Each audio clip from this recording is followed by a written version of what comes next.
and welcome to part 2 of this series of webinars for microbes and probiotics. This is a presentation that is based on an animal study that was completed in my lab last year. It's titled High Fat Diet, Probiotics and Non-Alcoholic Fatty Liver Disease. I am currently the Director of Medical Research at MedLab Clinical based in Sydney, Australia, and with our partners in California, in Med Technologies, and my co-author Samantha Coulson. We're delighted to present this presentation that will outline the data that we've received or that we've collected from this particular 20-week study that is currently under review in PLOS One. Okay, as always, I have to show my disclosures and of competitive funding in Australia, as well as industry support from research into probiotics and nutraceuticals from local and international companies, from local Australian companies as well as international companies. Okay, the incidence of NAFLD is underreported and subject to huge variation, as you can see on the graph here, anywhere between 29 and 1,000 cases per 100,000 patient years, increasing in incidence as rates of obesity and diabetes increase. Prevalence, again, is difficult to assess, as a liver biopsy is the current gold standard diagnostic test and is invasive and not without risk. One cannot justify this for population studies. Biopsy studies of healthy liver donors and autopsy series suggest a prevalence of 15 to 50%. Non-invasive modalities suggest 5 to 25%. But now, but how accurate is diagnosing NAFLD is quite difficult to assess. The current upper limit of normal for aminotransferases has also been challenged, and therefore the prevalence may be higher than previously thought. Now, in the US, NAFLD is assumed to be approximately about 30%. NAFLD has been found in 16% of lean individuals, as well as opposed to 76% of obese individuals. Now, in the UK, the prevalence is probably about 25%, reflecting an increasing incidence of obesity as well as type 2 diabetes. In the UK, 50% of obese children have been associated with the prevalence of non-alcoholic fatty liver disease. Now, what's the problem? Prevalence of abnormal liver function tests in primary care is between 6 and 20%. Abnormal LFTs may further represent a major burden to the national health system in the UK by way of investigations. And this may also relate to the United States as well as in Australia. The natural history of most liver diseases is many decades. And abnormal LFTs will not lead to serious liver disease in the short or even possibly the medium term. In many cases, not even in the long term. So, however, mortality and morbidity from liver disease is actually increasing. So we have a paradigm shift here. And prior to the development of end-stage liver disease, patients are usually asymptomatic, creating an additional problem. Now, GPs, general practitioners, primary care physicians are thus commonly faced with the scenario of abnormal liver enzymes in patients in whom there are no clinical risks, signs or symptoms of liver disease.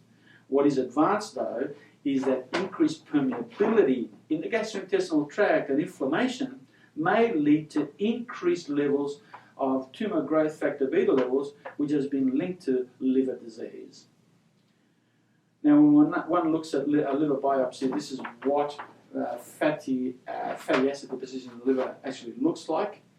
And the next several slides, what I'd like to do is actually show you the histopathology of NAFLD. As mentioned earlier, non-alcoholic fatty liver disease is a spectrum of hepatic pathology that ranges from fatty liver, which is known as steatosis, on the most clinically benign end of the spectrum, to cirrhosis on the opposite extreme, where most liver-related morbidity and mortality will actually really occur. Non-alcoholic steatohepatitis, NASH, is an intermediate form of a liver damage that sometimes progresses to cirrhosis. Some individuals who become cirrhotic from NAFLD develop hepatocellular carcinoma, as you can see here on the left of the slide. So, possible role of adipose tissue, insulin resistance and lipotoxicity in the progression of NAFLD and NASH can be actually seen in this diagrammatic representation. 1. In the setting of obesity or type 2 diabetes, increased rates of lipolysis and plasma free fatty acids combined with hyperinsulinemia and hypoglycemia stimulate excess hepatic triglyceride synthesis. 2. Steatosis in turn may 1. Exacerbate hepatic insulin resistance, and 2. Stimulate very low density lipoprotein secretion, and 3. Increase mitochondrial beta oxidation. If a new steady state is achieved, only benign steatosis would actually be able to take place. 3. If mitochondrial function cannot adapt to the increased free fatty acid flux and respiratory oxidation collapses, lipid-derived toxic metabolites can activate inflammatory pathways, as you can see in the figure, and hepatocyte lipotoxicity, leading to endoplasmic reticulum stress, unfolded protein responses, and basically fatty depositions in the liver then ensue. The mechanism has been postulated to be associated with a number of contributions to pro-inflammatory mediators that may each play a role, with lipid peroxidation promoted as a leading cause. The gut-brain axis is involved in a multitude of physiological processes, including satiety, food intake, regulation of glucose and fat metabolism, insulin secretion, and sensitivity and secretions and bone metabolism. And gut-brain health may have a significant role to play in overconsumption of calories, and that may then predispose an individual to developing non-alcoholic fatty liver disease. When we look at a diagrammatic representation of enterocytes highlighting the zonulant proteins on the bottom right and left-hand corner of the slide, you can see an enlargement of the gap junction between two enterocytes. These modulate the permeability of the tight junctions. And why is this important? Because the posit is that probiotics may actually be able to positively affect these regions by rescuing over permeable junctions that in turn promote pro-inflammatory activity within the mucosa, then affecting end organ physiology, and in this particular case, the liver. What is advanced is bacteria teach the eukaryotic cell the language of molecular biology. The disturbance of this creates a disrupted gastrointestinal tract that then disrupts end organ functionality, physiology. Obesity leads to gastrointestinal dysregulated bacterial overgrowth that then further promotes this pro-inflammatory state, signaling end organ functions, destabilizing homeostasis. Now, the gastrointestinal tract reacts to foods. When fat makes up at least 5% of the liver, you basically are in the range of a fatty liver. With a build-up of fat, the liver is vulnerable to further injury, which may result in inflammation and scarring of the liver. So it is really important that nutritional choices, which are associated with the overconsumption of fat, be actually realized, where a fatty liver is defined when fat makes up at least 5% of the liver. Simple fatty liver can be a completely benign condition, as I've previously stated, and usually does not lead to liver damage, but one needs to be vigilant. Once there is a build-up of simple fat, the liver then becomes vulnerable, and injury can ensue, and it may result in prolonged inflammation, scarring of the liver, and leading to liver disease.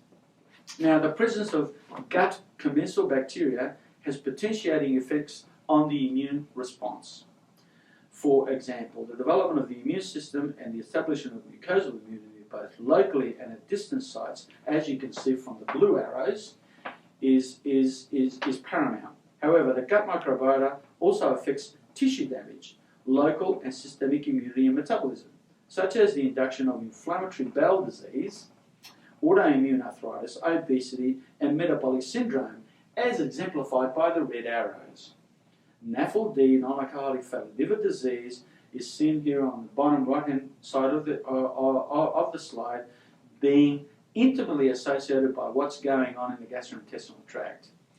Again, what is advanced?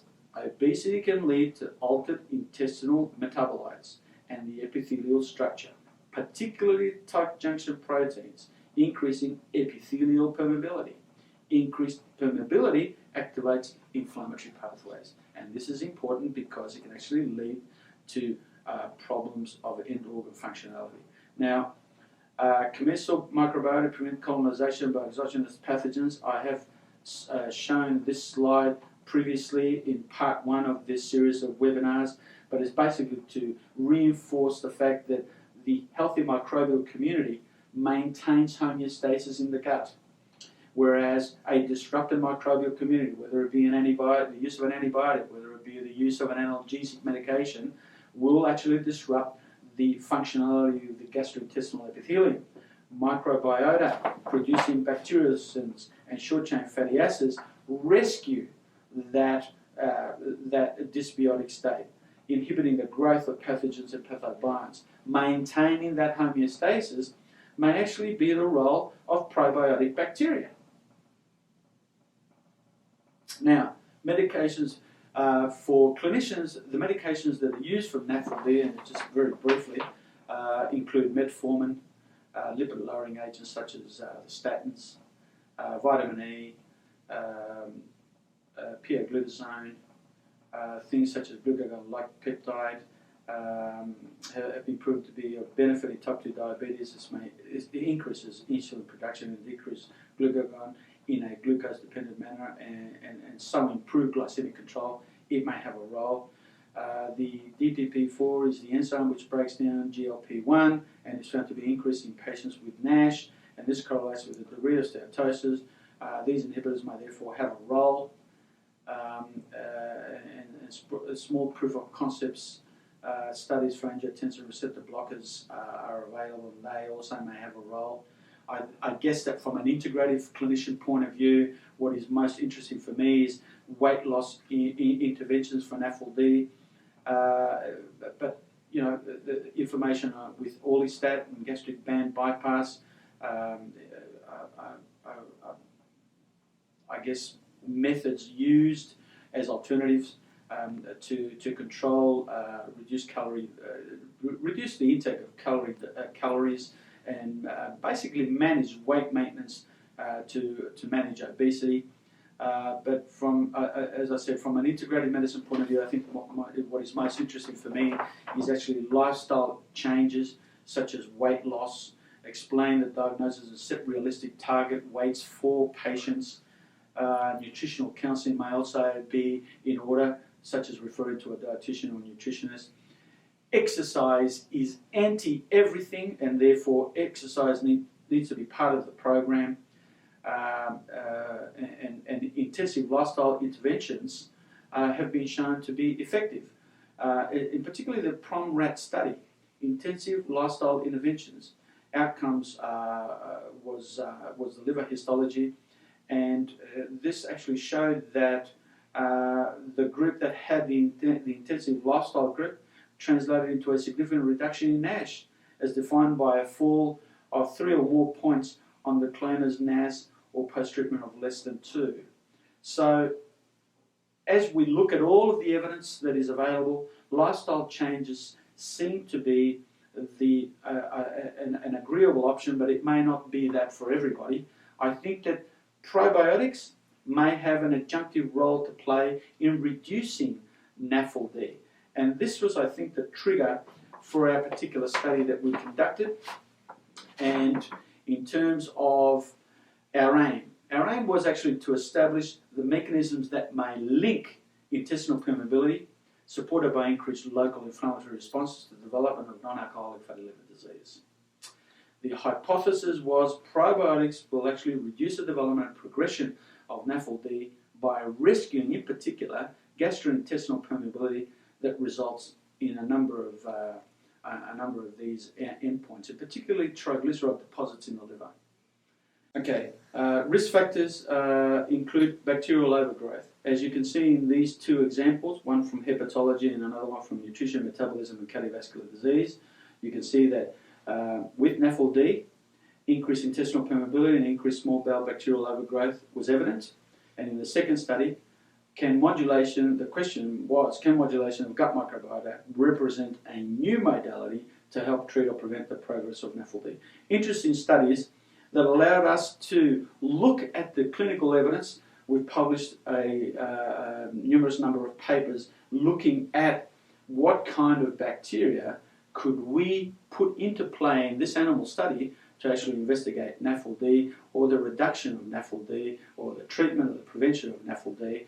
And in terms of then creating an overarching influence of probiotics on end organ function, we produced this chart showing us that we can actually see different types of bacteria from different species can actually affect different end organ functions. And having a look at this information over the last, over the last two years prior to the study commencing, we had a number of candidate probiotic groups and species that included a number of lactobacilli, a number of bifidobacteria, as well as Streptococcus thermophilus. When we put together a preparation, a formulation, it had 82% total CFU of lactobacilli and 13% total CFU of bifidobacteria, as well as including Streptococcus thermophilus, which made up 5% of the total CFU. Now, the methodology that we employed in this particular study included 3 groups of mice. These are your average mice, and the group A was given a standard chow for 20 weeks. This is the control. Group B is the high-fat diet group for 20 weeks. That's the experimental control. And Group C is the high-fat diet for the first 10 weeks. And then we introduce a multi-strain probiotic for the next 10 weeks. Thereby, those groups of mice received high-fat diet for 10 weeks, continued for 20 weeks with a high-fat diet, but at 10 weeks we introduced multi-strain probiotic. And it was added to the drinking water at a concentration of about 10 to the 8 to 10 to the 9 CFU per ml. Blood and tissue samples we collected, snapped, frozen and stored for analysis at 20 weeks. Now, what the data showed? Well, as you can see, the high-fat diet animals all increased in weight. The chow reached a plateau at around 10 weeks, but the others all increased in weight, irrespective of the probiotics. The probiotics one can argue had a little bit less weight, but no significant difference between the two groups. When we look at body weights, you can see that fat on the left, the graph for weights of fat pad mass, and on the graph B is liver mass. And as you can see, excuse me, neither of the high-fat diet or high-fat diet with probiotics actually were anywhere near the chow-fed mice. Basically, that the high-fat diet does actually influence liver mass as well as fat pad mass.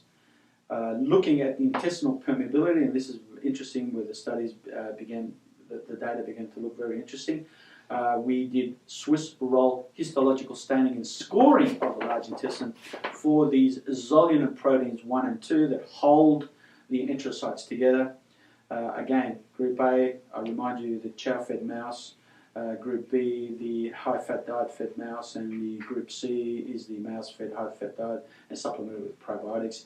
And you can see that the probiotics do rescue part of the problem that is introduced with a high-fat diet, however, not to the extent of the chow-fed animals, but there is a significant difference. So probiotics are having some sort of an impact in rescuing part of the dysbiosis of the gastrointestinal tract in these animals that has been induced by a high-fat diet. When we look at the serum biochemistry, glucose, cholesterol, triglycerides, there is again a significant difference between the chow-fed animals and those that have been fed a high-fat diet. Not much of a difference with the probiotics. When we look at serum biochemistry for liver enzymes as well as albumin, again, there might be a bit of a difference in the ASD liver enzyme, aspartate transaminase. Nothing much to say about albumin. Again, the levels for the two liver enzymes are not as rescued as what they are with the chow animals, and I think that that's really an expected result. Nothing unusual there. The hepatic triglycerides show a significant change, with significant rescue with the probiotics compared to the chow-fed mice. The high-fat diet are significantly elevated the triglyceride levels in the liver. So what we're seeing is that there is possible mobilization of triglycerides from the liver when we're introducing the probiotics. Now, in terms of looking at liver histology, we did a number of things. We looked at steatosis grade, steatosis percentage, portal inflammation, lobular inflammation, and ballooning. And as you can see on the left-hand part of the table with the chow-fed mice, you can see that the mice are basically normal with respect to the high-fat diet and the high-fat diet and probiotics. There are significant changes associated with a high-fat diet, and there is some rescuing of probiotics with the percentage steatosis. And I think that this becomes very, very clear when we look at the liver histology. Now, when you look at the normal liver, chow-fed mice, this is what it really looks like, and pretty clear. When you look at comparing it with the high-fat fed group of mice, you can see a significant deposition of fat in the liver histology. And when you then compare it to the high-fat diet mice with the probiotics, there is a significant rescue in liver histology. So what we see is that the high-fat diet with probiotic supplementation showed a significant reduction in fat droplets in liver histology. So basically, in summarising this study, there is no real difference in liver fat pad or body weight observed in these in the animals, but the probiotic administration did partly recover zonulin 1 and 2 proteins in the gastrointestinal tract, indicating for us that we are rescuing the dysbiotic state that's been triggered by a high-fat diet. And this is significantly correlated with a reduction in fat deposits in the liver. And this is the interesting result, the reduced progression of high-fat diet-induced steatosis by the administration of multi-species probiotic formulation. That then, again, for us, further supports the hypothesis that probiotics may assist with lipid disposal from a high-fat diet by reducing the accumulation of fat deposits in the liver, consistent with reduced steatosis. Now, where do we go with this? With our partners in IntelliCap, the aim is to investigate further the gastrointestinal tract with an ingested electronic capsule. Further studies are planned for later this year and next year, and we hope that we might be able to share the data sometime next year on what we can actually find in obese individuals that are ingesting a capsule, which then samples the terminal ileum or the proximal large bowel, and we can have a look at the microbiome, its structure with respect to a dysbiotic state. It's a very exciting area for us to further investigate our multi-biotic preparation that we formulated that was used in this particular study. And again, as always, I thank the people that I work with. I cannot do things by myself. If it wasn't for all of these people that I work with, I don't think I'd be anywhere. And so I'm very grateful to them as usual. And I thank you for tuning into this webinar.